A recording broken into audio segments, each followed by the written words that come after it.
Baik, selamat pagi semuanya. Kabar gembira untuk kita semua karena kita akan belajar bersama tentang gimana sih caranya dapat investor.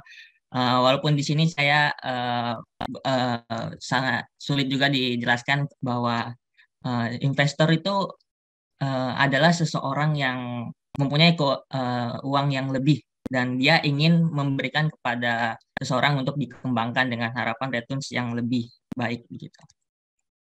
Di sini saya Revi Darmawan sebagai Market Analysis Ethergy. Saya dari Departemen Manajemen Bisnis ITS 2021. Kita pasti pernah melihat beberapa news di media sosial, di televisi bahwa kalau perusahaan startup seperti Grab, ada Tokopedia, Ajaib, Airbnb itu mendapatkan pendanaan dari venture capital. Nah, kalau di breakdown lebih dalam, kenapa mereka bisa mendapatkan, pasti ada alasan-alasan tertentu ya. Bisa kita next. Nah, seperti kita nih masih startup awalan, kita punya ide bisnis, tapi nggak ada modal. Gimana sih caranya? Kalau analogi mudahnya, kalau kita sebagai investor saham, kenapa kita mau memberikan dana lebih, memberikan dana segar kepada perusahaan tersebut? Misalnya gue sebagai investor saham, kalau mau beli saham pasti juga kita lihat dari misalnya laporan keuangannya, newsnya, ini perusahaan mau ekspansi kemana, terus plannya seperti apa. Nah, kalau saya sebagai investor saham pasti melihat perusahaannya sebagai itu. Ini punya masa depan nggak? Jual masa depan nggak? Seperti itu. Kita lanjut.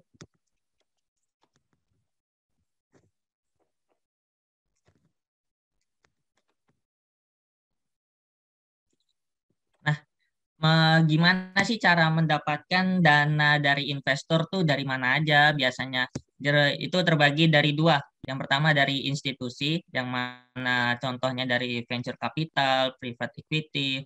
Lalu ada juga dari angel investor, yaitu perorangan yang punya banyak uang dan mau modalin suatu bisnis. Jadi bisa dari salah satu ini ataupun keduanya. Nah, enaknya kita kalau diinvestorin ya, itu pertama pro-nya yaitu kita nggak pakai uang sendiri. Kita biasanya kalau mau bangun bisnis pasti pakai uang sendiri dan itu juga menghabiskan modal kita. Nah, lalu kedua, kalau bisnis bangkrut juga nggak tanggung resiko karena ditanggung resiko bersama. Tapi si investor ini nggak gampang ngeluarin uang kalau lu nggak punya masa depan gitu. Jadi investor juga mereka tahu resiko invest di bisnis yang berkembang itu bisa gagal. Jadi ada beberapa hal yang perlu diamati oleh investor ketika dia ingin menaruh uang atau menginvest kepada sebuah startup. Mungkin gitu. Kita next. Nah, mayoritas investor itu pasti punya pengalaman buat jalanin bisnis atau startup. Jadi pro-nya juga dia bisa jadi mentor buat kita untuk ngembangin startup kita. Ini adalah cara yang paling diminati oleh beberapa startup yaitu mencari investor karena resikonya pertama lebih rendah karena tidak memakai uang pribadi. Lalu yang kedua bisa dapat benefit mentoring dari inkubator-inkubator misalnya seperti itu. Tapi ini juga merupakan yang paling susah karena hampir semua startup tuh berbondong-bondong untuk mencari investor. Kalau semua startup berbondong-bondong mencari investor, pasti seleksinya juga ketat. Investor gak gampang untuk ngeluarin uang. Banyak pasti mereka mendapatkan penawaran-penawaran untuk investor ke sini, tapi mereka pasti menganalisis dulu mana yang menjual masa depan seperti itu. Nah, setiap tahunnya itu pasti akan ada bisnis baru yang cari investor. Challenge-nya kita sebagai founder maupun tim dari startup itu gimana cara kita meyakinkan investor, gimana caranya kita dilirik oleh investor. Nah, kita breakdown lebih jauh. Ada beberapa poin yang harus diperhatikan, tapi konsepnya ini gampang, tapi kita nggak bisa menggampangkan karena proses untuk mendapatkan investor itu nggak semudah itu. Kita harus tahu step by step-nya yang harus startup lakuin, yang akan jelaskan selanjutnya. Dan rekomendasi dari saya sendiri dan teman-teman sharing biasanya kalau ketika ingin mendapatkan investor itu jangan di tahap memulai, tapi tahap ketika sudah jalan atau running ketika grow. Karena kita sebagai sisi pandang investor, ketika kita mau invest nih, ketika belum mulai, bagus apapun ide kalian, tapi kalau belum jalan, belum bisa menghasilkan profit walaupun dalam skala kecil, kita juga masih bimbang. Tapi ketika startup ini udah mulai, udah di tahap grow, sudah bisa menunjukkan taringnya walaupun di skala kecil, investor pasti bisa memikirkan bahwa lu walaupun di skala kecil tapi bisa grow, apalagi kalau saya sebagai investor memberikan dana lebih gitu. Tapi ketika ada pertanyaan, ide doang bisa nggak dapat investor? Bisa. Itu kemungkinan kecil. Seperti misalnya kita masih sebagai mahasiswa, sebagai privilege, masih banyak lomba-lomba seperti itu.